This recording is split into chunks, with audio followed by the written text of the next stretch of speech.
Good evening and welcome to the Lagos studios of IATV. I am Adeboyega Labiran with the news. Lagos State Governor Akinwumi Ambode today joined thousands of workers to commemorate the 2019 edition of the May Day celebration. Ambode, at the event the last under his administration, commended labor unions in the state for their understanding and cooperation, which he said ensured the state had peace without any industrial action in his 4 years in office. He also pledged that the state government will continue to uphold its labor-friendly disposition. It's another May Day. Agege Stadium, the venue for the celebration, as usual, is full to capacity.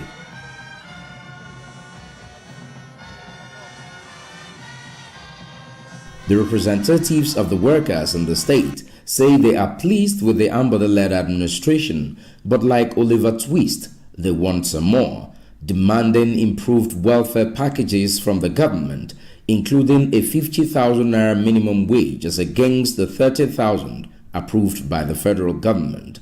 He is one of the most friendly governors to labor. Last year, we employed you to upgrade the office of the Senior Special Assistant to the Governor on Labor Matters to the status of Special Advisor on Labor Matters. Not long afterwards, you honor our request. We completely reject proposals to increase the value-added tax, VAT, as a means of funding the 2019 budget. That is a fraudulent act. The head of service, Hakim Ri Okula, and the Commissioner of Establishments, Training and Pension, Akintola Bensinoke, are optimistic that the state government will remain steadfast in its labor-friendly dispositions. I wish to commend the entirety of labor and all labor centers in Lagos State for your demonstrated commitment to industrial peace and harmony through a disciplined adherence to consultation, dialogue, which has without a doubt contributed significantly to socio-economic development of our dear state. In the last 4 years, the Lagos State government has made extensive investments to make access easier and wider for the most disadvantaged people in our state. I counsel organized labor to continue on this path. The governor, who was represented by the Commissioner for Physical Planning and Urban Development, Rotimi Ogunleya, is thankful to all the labor unions for their cooperation and peace enjoyed during his administration. Pleasure to be your partner on this journey. I'm proud of what we have accomplished together, and I'm grateful for the cooperation and support that you have given me. Indeed, I'm pleased that together we have given the people of Lagos State 4 productive years of sustained industrial harmony. This is perhaps the longest period of such in the modern history of our state. He urged all stakeholders to see the occasion as a time to rededicate to job creation, stable workplace, equality of all workers, dignity in labor, and social justice. Thompson Andrew, IATV News, Lagos. Over now to Osun State, where workers want the state government to commence the payment of salaries and pension arrears owed by the past administration. Labor leaders in the state made the demand in Osogbo as the entire workforce joined their counterparts all over the world to celebrate the 2019 Workers' Day. They joined the state government to implement the recently approved minimum wage by the federal government, said it will encourage them to be more diligent and dedicated to duty. While we appreciate the effort of the present administration in continuous payment of the full salary, we call our governor to revisit the payment of arrears of salaries and pensions to ameliorate the not too good economy of workers and pensioners alike. Gratuities. As much as we continue to appreciate the state government for the prompt payment of pensions to our veterans, much needs to be done for our workers who have retired on the payment of their gratuities. And we knew what will happen to the economy of the state, either allocation or IGR. But I can tell you, as of today, God is helping us state, God is helping workers, and God is helping government to have full salary. We should continue the way we are working with the government, because the government is helping us, and we have to reciprocate to the government. The present governor of the state is a worker-friendly governor, and in many occasions he refers to workers as his own constituency. So we have no problem. We have that belief that we have that firm belief that we are not going to sweat so much before he gives us the new ministry. The Labour leaders decried promotion of workers without payment, urging the state government to effect the payment. They also want government to commence negotiation with union leadership to deliberate on the modality of paying the new minimum wage. Governor Boyega Oyetola was represented by his deputy, Boyega Adlabi, said the government will set up another committee to review the list of workers who were caught in certificate fractions with a view to streamlining the number. I therefore appeal to all to work with government so that we shall collectively lift our state to higher heights.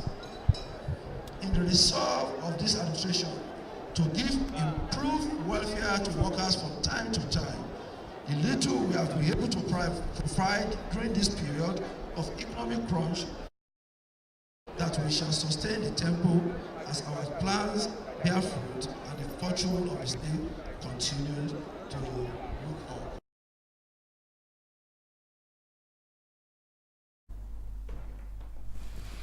He assured that the government will do its best to meet the demands of the organized labor. And now to Ondo State, where the Ondo State government says it is committed to the payment of the new minimum wage of 30,000 naira as established by the law to workers in the state. At the 2019 Workers' Day celebration at the Gani Fawayimi ground in Akure, Ondo State capital, Governor Rotimi Akeredolu said the implementation and payment of the new minimum wage was non-negotiable. His assurance is sequel to the request of the state chairman of the Nigerian Labour Congress, NLC, Sunday Adeleye, for the payment and implementation of the new minimum wage. Akeredolu emphasized that the welfare of workers in the state remained a priority of his administration. We will try as much as possible to balance, but your salary, the minimum wage is not negotiable. If government will pay minimum wage as approved by law.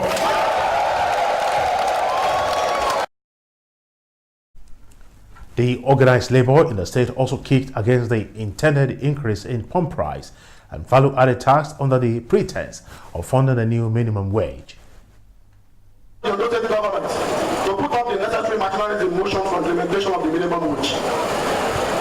Sir, we have confidence that the noted government will not waste time in implementing it, and I'll tell you the reason why I have that confidence.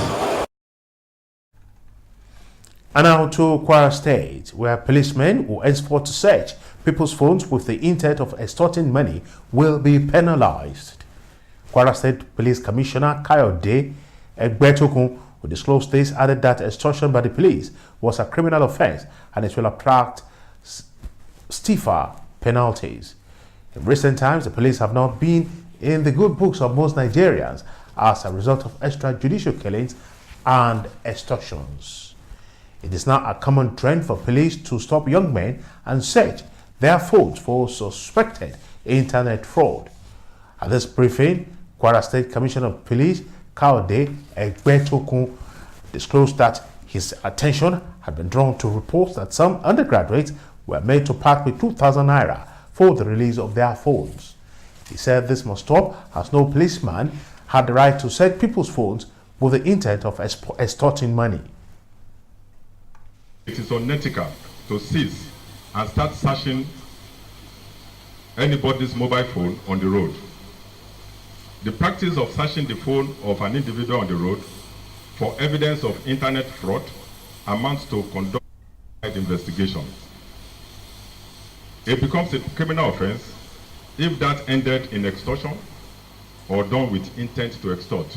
Henceforth, any policeman found to be engaging in any form of extortion while armed on the highway will be arrested, detained, tried, and if found guilty, dismissed and charged with armed robbery.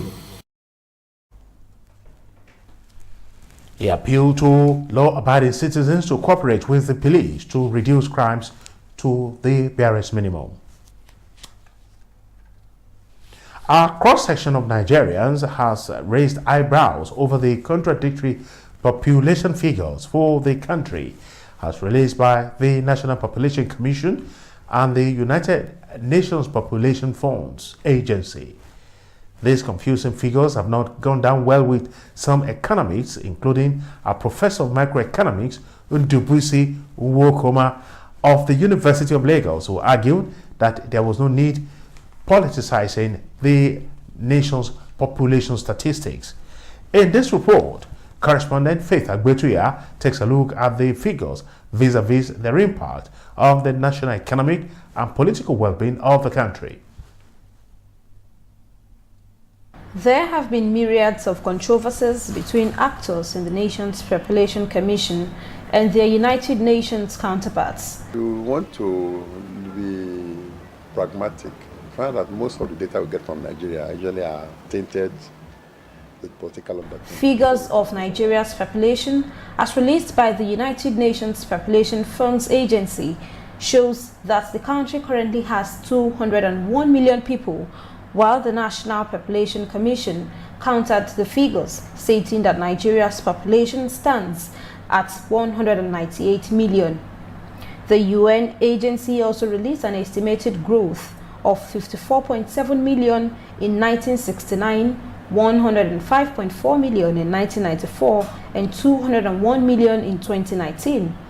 What now is a source of concern to many analysts is why the latest figures are being contested if the UN had been right up until now. Director in charge of assessors in the NPC, Usman Kolapo, said that the UN's figures were based on assumptions from the census conducted by Nigeria in 2006. To this, Professor Ndubuisi Nwokoma argues that figures of the UN should not be jettisoned due to its long-standing pedigree of unbiased. He, however, asked the NPC to re-evaluate its stand and ensure that its figures are not tainted with political interference. Our population figures actually are beating with politics. I'm sure you are aware of the controversy between Lagos state government and the federal government about population figures for Lagos. Lagos is said to be about over 20 million. According to Lagos state, meanwhile the federal government is about 9 million. So you can see there's this contradiction about, and it's basically about resources. So when we have those National Population Commission or national figures that are churned out from Abuja, most times they have been beating with politics.